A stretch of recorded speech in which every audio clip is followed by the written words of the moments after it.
Saudara Xiaoyan, sudah lama tak bertemu. 5 orang dari tim Fajar muncul perlahan. Senyum percaya diri tampak di wajah masing-masing, seolah luka dan trauma masa lalu tak pernah terjadi. Xiaoyan menatap mereka tanpa terkejut, wajah tenangnya seperti permukaan danau yang tak bergelombang. Namun di dalam hatinya, dia tahu betul lawan di depan ini sedang bermain strategi Tangleng Tangcan, membiarkan dua pihak bertarung lalu muncul sebagai pemburu terakhir. Cara licik ini membuatnya merasa tidak nyaman. Secara keseluruhan, kekuatan tim Cahaya Fajar memang tak bisa diremehkan.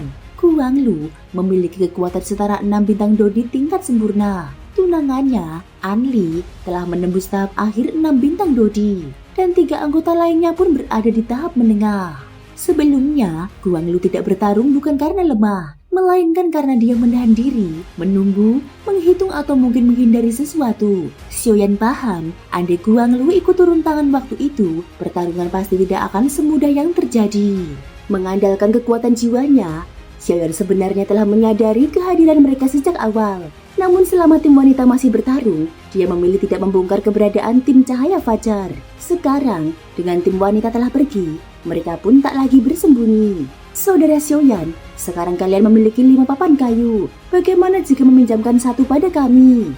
Masuk ke 3 pegunungan bersama, saling menjaga satu sama lain, kata Guang Lu ringan, seolah tawarannya adalah hal masuk akal. Xiaoyan tersenyum samar. Kalau aku tidak mau meminjamkan, kau mau apa? Senyuman itu tenang, namun mata Xiaoyan memancarkan aura yang tajam. Memang benar energi dalam tubuhnya terkuras banyak, tapi orang lupa satu hal. Xiaoyan adalah seorang alkemis tingkat tinggi, dan alkemis seperti dirinya tidak mungkin kehabisan pil pemulih. Sayangnya, lawan tidak menghitung hal itu. Tak perlu membuang waktu. Kapten, ayo serang saja.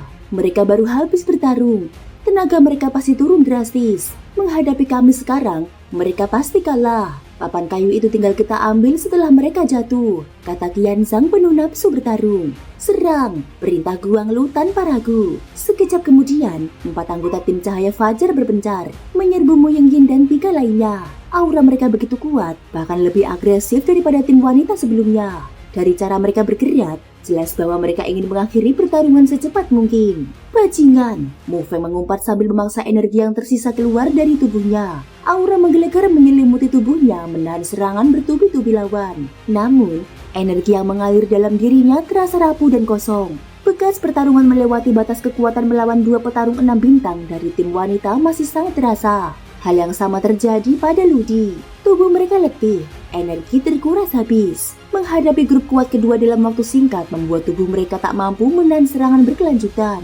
Mo Feng, Ludi, mundurlah, biar aku dan Ling Xuan yang menahan mereka, ucap Mo Yingying. Kepribadiannya dingin dan tenang, tetapi setelah melewati banyak pertempuran bersama mereka, hubungan kebersamaan sudah tumbuh secara alami. Tapi kalian, Mo Feng dan Ludi menatap ragu. Kekuatan 4 anggota Fajar sudah terbukti. Apakah 2 orang mampu menahan mereka? Kalian pulihkan energi. Kalau kami tak mampu lagi, saat kalian pulih kalian bisa membantu, jawab Ling Xuan tanpa ragu. Walau 4 orang lawan itu kuat, tetapi Ling Xuan punya keyakinan penuh pada dirinya. Baik dalam teknik tempur, kekuatan energi hidup, maupun teknik pemulihan, dia jauh melampaui mereka. Di sisi lain, Guang Lu menatap tim Xiaoyan dengan senyum tipis. Sepertinya rekanmu sudah mulai kehabisan tenaga. Begitu juga kalian, balas Xiaoyan cepat. Pertempuran selalu berubah dalam sekejap, ujar Guang Lu. Waktu itu ada orang datang, jadi kita belum sempat benar-benar bertarung. Hari ini, akhirnya waktunya tiba.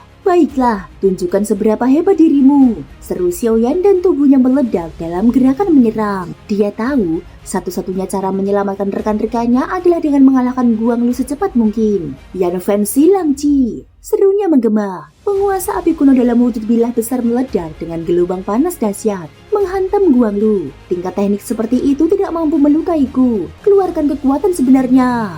Aura kehidupan yang cemerlang meledak dari tubuh Guang Lu, menelan serangan itu seperti kabut. Tidak heran kau disebut 6 bintang dodi sempurna, gumam Xiaoyan. Dia tidak meragukan kemampuan lawannya sedikit pun. Jika Guang Lu jatuh semudah itu, maka gelarnya pantas dipertanyakan. Kalau begitu, bagaimana dengan ini? Huang Quan Pianu. Serangan jiwa meledak dari tubuh Xiaoyan. Kekuatannya menusuk langsung ke inti kesadaran. Guang, hati-hati, seru An Li. Serangan jiwa adalah hal yang paling tak bisa ditahan. Sedikit saja bocor, bisa merusak sumber kehidupan seseorang. Guang Lu mendengus, menarik aura kehidupannya membentuk perisai putih tebal di depan tubuhnya, mencoba menahan serangan itu. Namun Xiaoyan hanya tersenyum dingin. Perisai itu bukan tujuanku. Serangan jiwa hanyalah distraksi, umpan untuk memaksa Guang Lu membagi fokus. Saat pertahanan lawan terbuka, Xiaoyan sudah bergerak masuk jarak dekat. Seketika Guang Lu menyadari jebakan itu. Sial, tapi sudah terlambat. Bang, bang, bang. Dalam jarak dekat, Xiaoyan berubah menjadi senjata mematikan. Tinju, siku, lutut, tendang, semua menjadi serangan tajam yang menghujam tubuh Guang Lu bertubi-tubi, meninggalkan bekas luka jelas di tubuh sang kapten. Tidak ada teknik, tidak ada sihir, hanya tubuh, insting, dan kekuatan murni. Dan di arena ini, itu adalah kekuatan paling menakutkan dari Xiaoyan. Kapten Guang, 4 anggota tim Fajar berteriak panik saat melihat Guang Lu terluka. Mereka langsung bergegas meninggalkan pertempuran dengan Mu Yingying dan Ling Xuan menuju lokasi pertarungan Guang Lu dan Xiaoyan. Koordinasi 4 orang itu sungguh mengerikan. Serangan mereka sebelumnya mampu menahan Mu Yingying dan Ling Xuan hingga nyaris tak bernafas. Mu Yingying memang memiliki api suci, tetapi karena belum dapat mengendalikan kekuatan sepenuhnya, ditambah tidak ada kerjasama yang solid dengan Ling Xuan, mereka kesulitan bertahan. Kini, ketika perhatian tim Cahaya Fajar terbelah, tekanan yang menimpa keduanya ikut berkurang. Bagaimana keadaanmu? Tanya Mu Yingying cepat. Ling Xuan mengangguk. Meski sifatnya dingin dan tidak ramah, kekuatannya tidak perlu diragukan lagi. Setara bintang 6 Do di tingkat menengah, bahkan dengan kekuatan hidup dan teknik tempur yang agresif, dia mampu bersaing melawan petarung 6 bintang Do di tingkat akhir. Aku baik, tapi koordinasi mereka terlalu rapat, ucap Ling Xuan. Kita butuh cara lain, atau kita tidak akan mampu bertahan sampai Xiaoyan menang. Matanya berkilat, jelas sebuah rencana mendadak terlintas. Kita lakukan begini, fisiknya pelan. Sementara itu, Mu Feng dan Ludi sudah mundur sepenuhnya karena energi mereka habis. Xiaoyan terus menghantam Guang Lu tanpa henti. Serangan jarak dekatnya menghancurkan ketenangan Guang Lu. Pakaian yang rapi kini berantakan. Tubuhnya dipenuhi luka. Xiaoyan, aku akui kau kuat, tapi sampai di sini saja. Suara Guang Lu meledak. Aura dalam tubuhnya berguncang. Dia jelas marah karena terpedaya oleh taktik serangan jiwa dan serangan jarak dekat Xiaoyan. Namun, tiba-tiba Xiaoyan terdiam. Dia merasakan sesuatu. Gelombang kekuatan yang mengerikan muncul dari tubuh Guang Lu. Sekarang, lihat kekuatan seorang Do di bintang 6 tingkat sempurna. Cahaya putih meledak dari tubuh Guang Lu. Kekuatan hidup yang mengalir di tubuhnya membentuk 3 bola cahaya putih. Masing-masing berputar cepat mengelilinginya. Setiap rotasi memicu gelombang kekuatan yang mematahkan udara sekitarnya. Kapten bahkan memakai teknik ini. Dia merancangnya khusus untuk menghadapi tim terkuat. Gumam Qianzhang tampak gentar. Seharusnya aku memperingatkan Guang Lu soal Xiaoyan. Mengetahui dia seorang alkemis, kami seharusnya lebih berhati-hati, ujar Anli menyesal. Kalau kapten sudah serius, kita juga tidak boleh menahan diri. Habisi 2 orang ini, kata Tan Shaoyang. 4 orang kembali menyerang Mu Yingying dan Ling Xuan. Kali ini, serangan mereka lebih agresif, tanpa menyisakan ruang. Mu Yingying dan Ling Xuan bertahan mati-matian, namun mereka saling bertukar pandang seolah menyampaikan pesan tertentu. Mereka menunggu momen. Di sisi lain, Xiaoyan menatap bola cahaya putih itu dengan heran. Apa itu? Guang Lu menjawab dengan nada penuh kebanggaan. Siapapun yang menembus 6 bintang Dodi akan melahirkan kekuatan hidup dalam tubuhnya. Kekuatan ini jauh lebih padat dan lebih berbahaya daripada Doki. Dan seperti Doki, kekuatan hidup juga memiliki atribut. Atributku adalah angin. 3 bola putih ini adalah hasil latihanku. Biasanya, kekuatan hidup dengan atribut baru muncul di tingkat 7 bintang Dodi. Tapi aku sudah menguasainya sekarang. Kata-kata Guang Lu penuh kesombongan. Dan aura dari kekuatan itu membuat Xiaoyan merinding. Xin Yan yang berada dalam tubuh Xiaoyan ikut mengomentari. Dia tidak bohong. Biasanya kekuatan hidup di 6 bintang hanya berbentuk kasar, tanpa atribut. Orang ini sudah memiliki atribut angin. Itu bakat luar biasa. Jika dibiarkan berkembang, dia bisa menjadi ancaman besar. Xiaoyan mengerling kening. Dengan kekuatan itu, aku tidak bisa menembus pertahanannya. Tapi ingat, jawab Xin Yan, kekuatan hidup memang lebih kuat dari Doki, tapi tetap kalah dari api kaisarmu.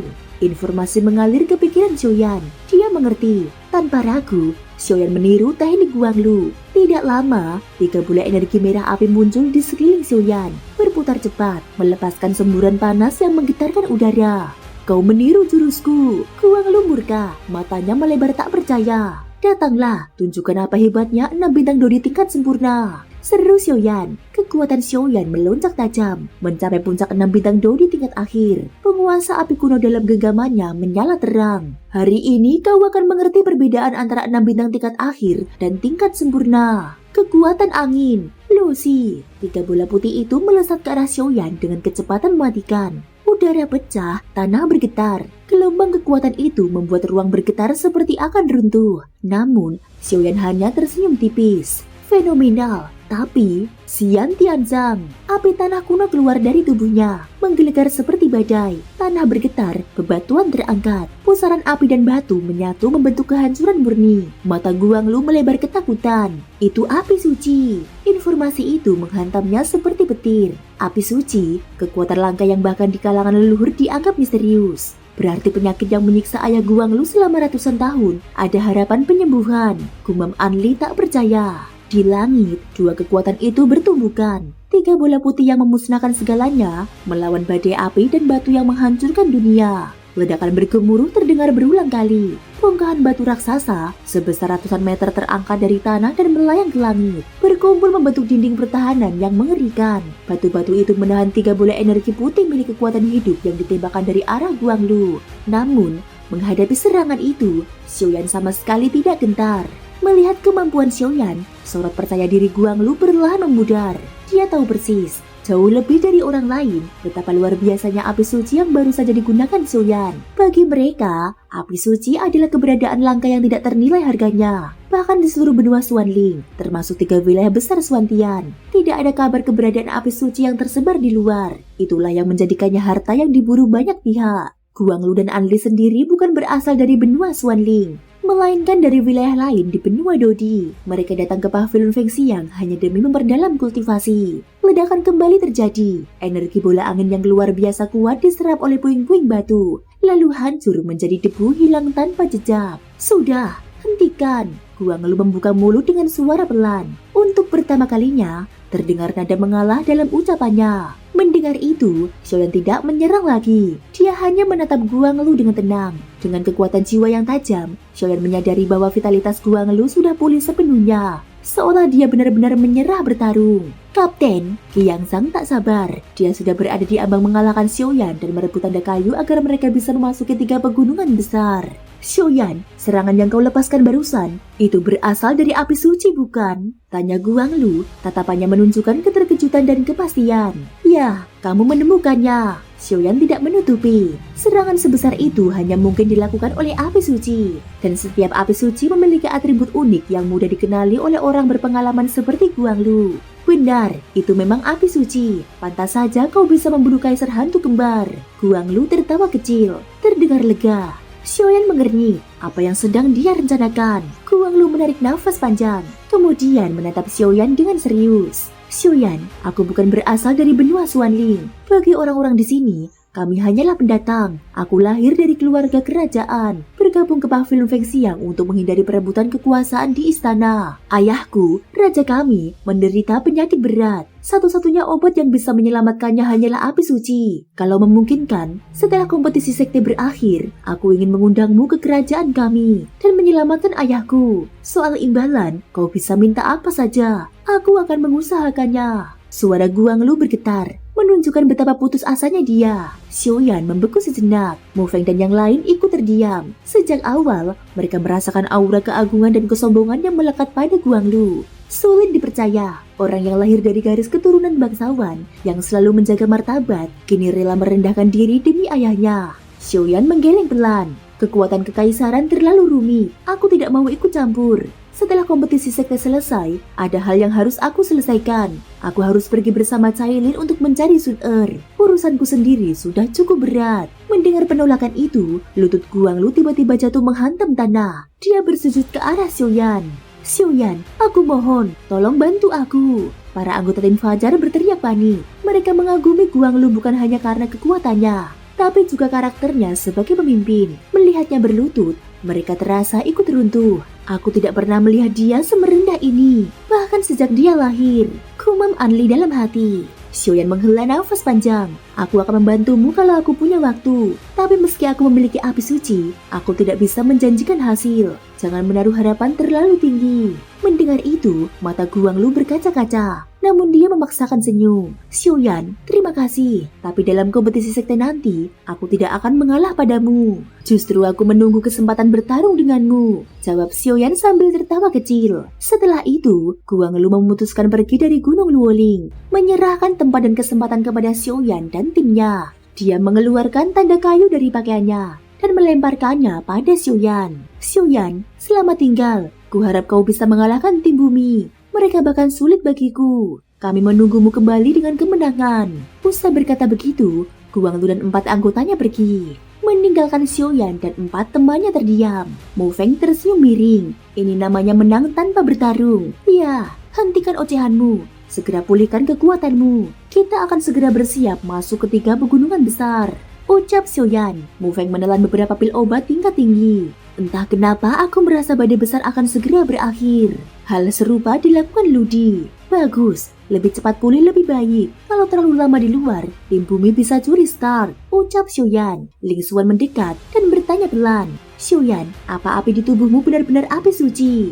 Ya, jawab Xiaoyan singkat. Namun dalam hati, dia menyadari sesuatu. Ketika menggunakan teknik pemakaman langit batu hancur, kendalinya atas api suci tidak seutuh yang dia kira. Ada kekuatan lain dalam dirinya. Xin Yan yang seolah memiliki kendali lebih besar atas api suci. Xin Yan menatap Xiaoyan sekilas. Ada apa? Tidak apa-apa, jawabnya santai. Namun di dalam hati, Xin Yan panik. Jangan-jangan dia menemukan sesuatu. Tidak mungkin, sumber api suci sudah diserap olehnya. Teknik batu hancur itu juga tidak meninggalkan petunjuk. Sial, semoga dia tidak sadar. Kalau dia tahu, aku akan mati. Sementara itu, Ling Xuan hanya bisa bergumam pahit. Dia bahkan memiliki api suci. Xiaoyan menutup pembicaraan. Ayo, pulihkan kekuatan. Kita masuk sekarang. Dia menelan pil, duduk bersila, dan mulai menyerap energi. Bersiap menghadapi tantangan berikutnya.